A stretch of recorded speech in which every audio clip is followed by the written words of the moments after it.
우리는 지난주에 베드로의 신앙 고백 위에 주님의 교회를 세우시고 교회의 주인이 예수님 되심에 대하여 살펴보았습니다.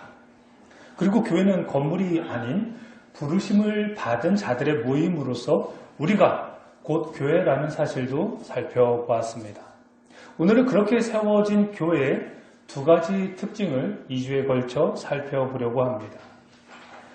인류는 아주 오랫동안 종교와 도덕과 철학, 그리고 사회 대부분의 영역에서 선과 악이라는 이분법적 사고에 길들여져 왔습니다. 선과 악은 서로 반대되는 개념으로 선은 항상 옳고 악은 항상 옳지 않다는 일반적인 의미를 지니고 있습니다. 분명 우리가 살아가는 이 사회에는 선과 악의 개념이 존재합니다. 그런데 문제는 이 선과 악을 설명할 때 서로 동등한 관계에서 대등한 힘을 지녔고 이 세상을 서로의 영역을 넓히는 전쟁으로 인식하고 있다는 겁니다. 기독교도 예외는 아니어서 이러한 이분법적 사고가 깊숙이 들어와서 성경을 읽고 해석하는데 그리고 우리 신앙의 여러 모습을 매우 혼란스럽게 하고 있습니다. 여러분, 사탄이 하나님과 동등하거나 대등한 존재입니까? 아닙니다. 결코 그런 존재가 될 수가 없습니다. 아니, 비교조차 한다는 것 자체가 하나님의 이름을 망령되이 일컫는과 다름없습니다. 구약성경 욥기 1장 12절 말씀입니다. 이해를 돕기 위해 쉬운 성경으로 읽어드리겠습니다. 여호와께서 사탄에게 말씀하셨습니다. 좋다. 그가 가진 모든 것에 대해 내 마음대로 시험해 보아라. 그러나 그의 몸에는 손대지 마라. 그러자 사탄은 곧 여호와 앞에서 떠나갔습니다. 욥기서 1장에는 사탄이 어떤 존재인지에 대해서 은유적으로 잘 설명하고 있는데 사탄이 온 지방을 두루 다니다가 하나님 앞에 왔습니다. 그러자 하나님이 저 동방의 욥을 가리키면서 참 믿음이 좋은 사람이라고 이제 자랑을 합니다. 그러자 사탄이 이렇게 대꾸하죠. 하나님께서 그에게 모든 복을 주셨으니까 당연히 믿음이 좋지 않겠습니까? 만약 그 복을 거두어가면 욥도 별 수 없을 겁니다. 그러자 하나님께서 좋다. 그러면 그의 몸에는 손대지 말고 그 외의 것들을 가지고 한번 해봐라. 사탄 네가 유혹을 해봐라. 이런 식으로 말씀을 하셨습니다. 즉 분명 욥기서에 의하면 하나님과 사단을 결코 동등하거나 대등한 관계로 표현하고 있지 않다는 겁니다. 하나님의 명령이 떨어지지 않으면 아무것도 할 수 없는 존재로 표현하고 있다는 겁니다. 예수님과 귀신이 맞닥뜨리는 장면이 신약 성경에 기록되어 있습니다.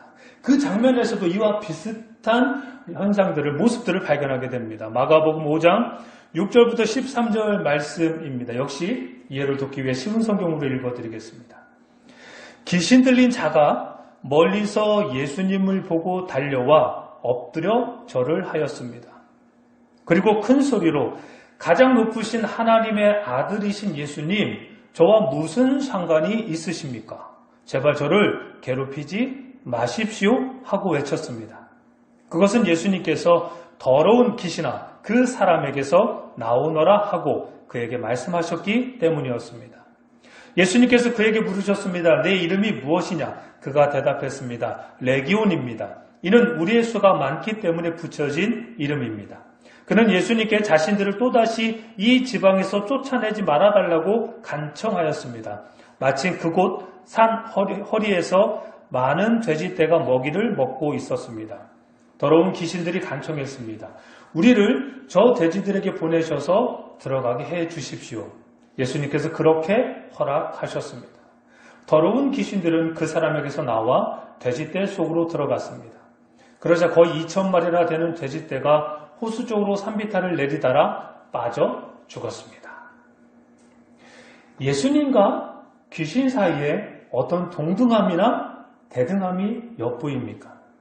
시종일관 귀신들은 예수님 앞에서 두려움에 떨고 있습니다. 예수님께서 허락하시기 전에는 한 발자국도 움직이지 못하는 존재가 바로 사탄이며 귀신들입니다. 따라서 우리 기독교는 결코 선과 악이 대등하다거나 동등한 입장을 취하지 않습니다. 따라서 성경을 이분법적인 사고에 젖어 읽거나 해석하게 되면 오류를 범하거나 왜곡하게 되는 겁니다.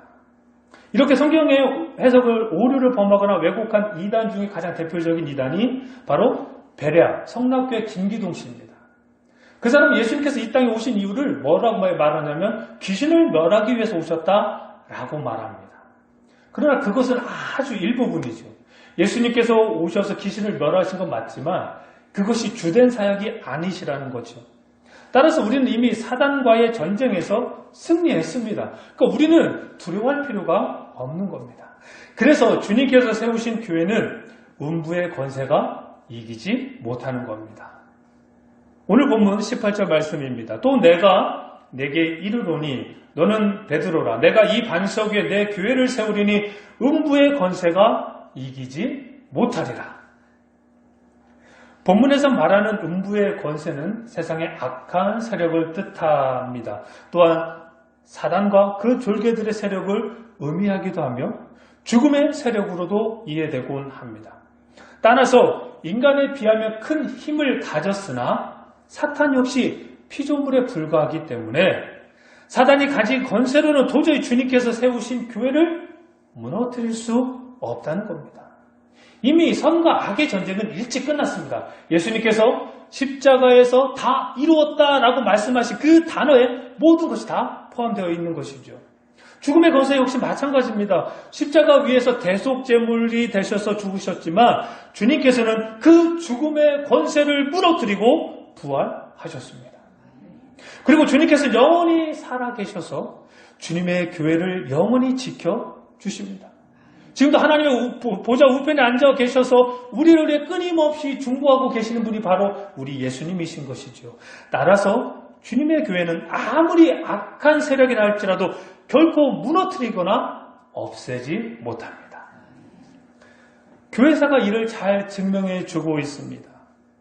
주님의 교회는 세계 역사를 통해 한 번도 핍박을 받지 않은 적이 없었으며 위협과 겁박에도 불구하고 사라지지 않고 현재까지 이어지고 있습니다.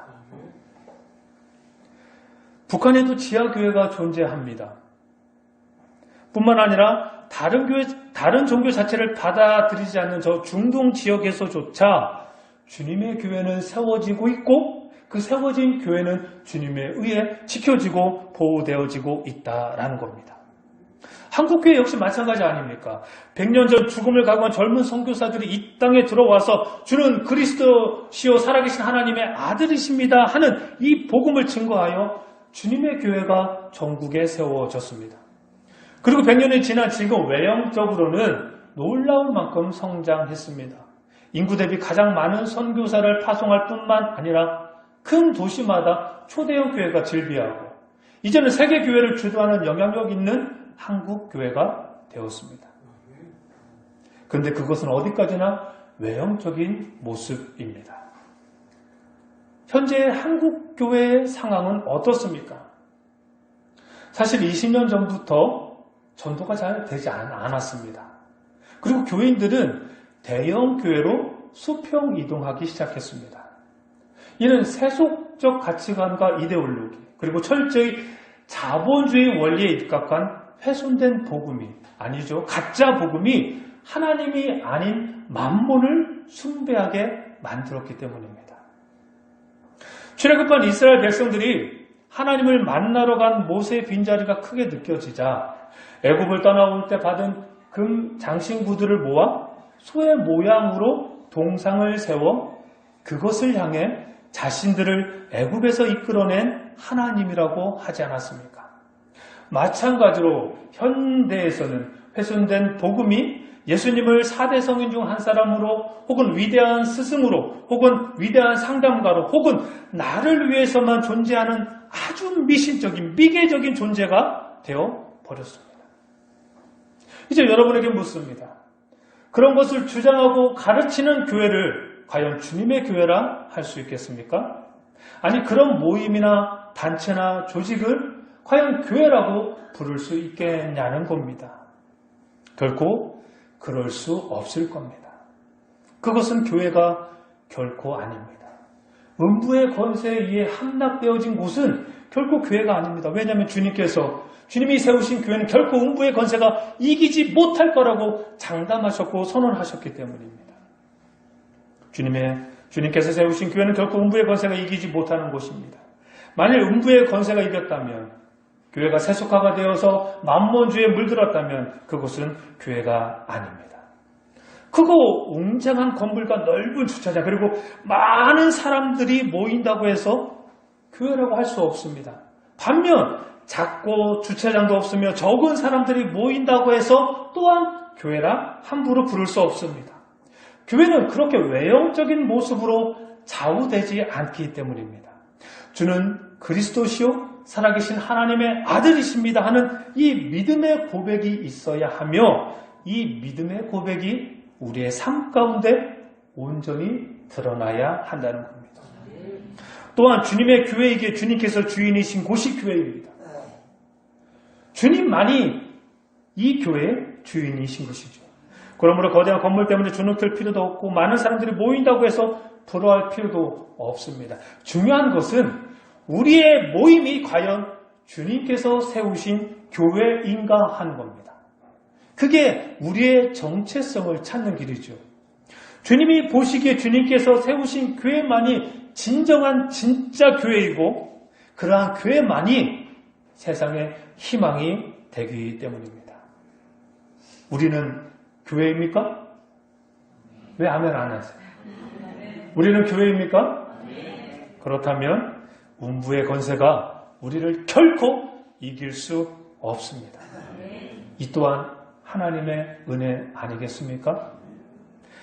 히브리서 3장 6절 말씀입니다. 그리스도는 하나님의 집을 맡은 아들로서 그와 같이 하셨으니 우리가 소망의 확신과 자랑을 끝까지 굳게 잡고 있으면 우리는 그의 집이라. 이 시간 우리에게 들려주시는 주님의 음성입니다. 기도하겠습니다.